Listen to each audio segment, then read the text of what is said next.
up, guys? This is Anthony from Anthony's Customs, and this is the last of the SOTA Street Fighter figure reviews. This is Gouken, who just almost took a shelf dive, even though it's not a shelf.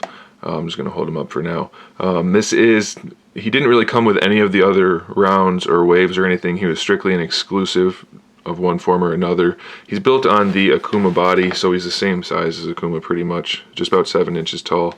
These are all of the versions. This is the Player 1. This is the Spirit Gouken made out of a clear blue plastic. His beads are blue, and his fire accessory is blue. This is the yellow one with the kanji on his back and the yelling face. There's a picture of the kanji real quick so you can see that. They all have the same accessories other than the clear ones being clear. We'll set them aside as we go through it. This is the Angry Gouken, yelling face, same as the yellow one. They did a really good job, especially with the mouth detail with the teeth, paint and sculpt wise. Otherwise, he's the same as the regular version. And then we have the dirty version, or the battle damage version, which is exactly the same as the regular one, minus the dirtiness.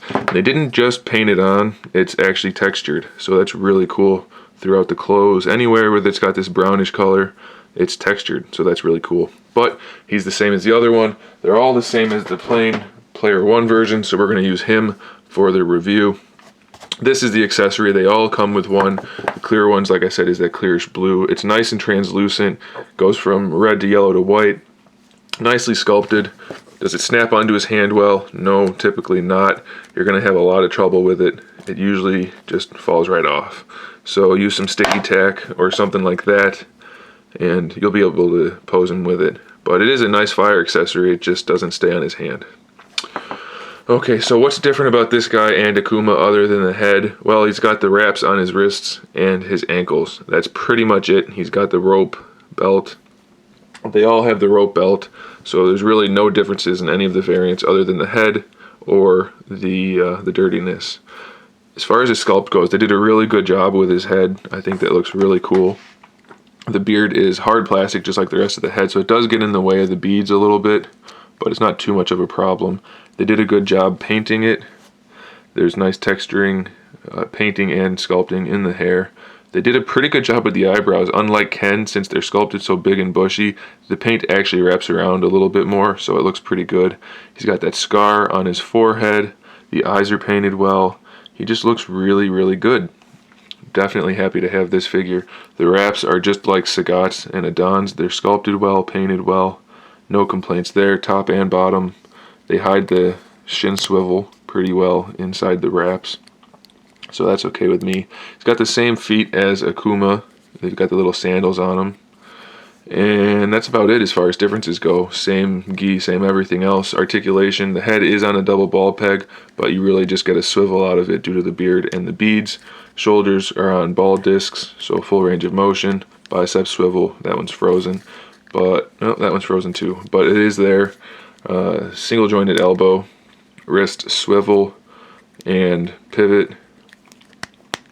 He does have an ab crunch. Works pretty well even though he's got the gi on, so that's pretty nice. Waist twist. The gi is nice and soft, so is the belt, so it doesn't get in the way.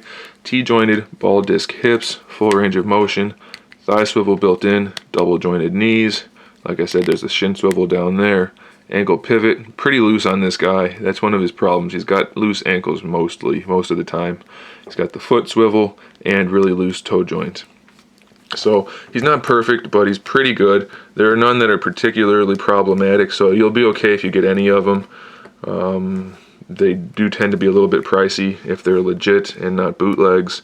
Though the bootlegs are pretty much on par with the regular ones, so if you're okay with a bootleg, you shouldn't have too much trouble getting that, but that is at your own risk, so that's up to you. That does it for Gouken, and that finishes off the Street Fighter reviews. I hope you guys liked them. Nothing more I can do with them. I'm not going to re-review them again. They're already done in HD now, so that'll do it for the SOTA figures. If you guys have questions or anything like that, I'm happy to field them. But as far as the reviews go, this is it. So again, I hope you enjoyed it. Thank you for watching, and I suggest you stay tuned for other figure reviews and other good stuff. And in the meantime, keep collecting.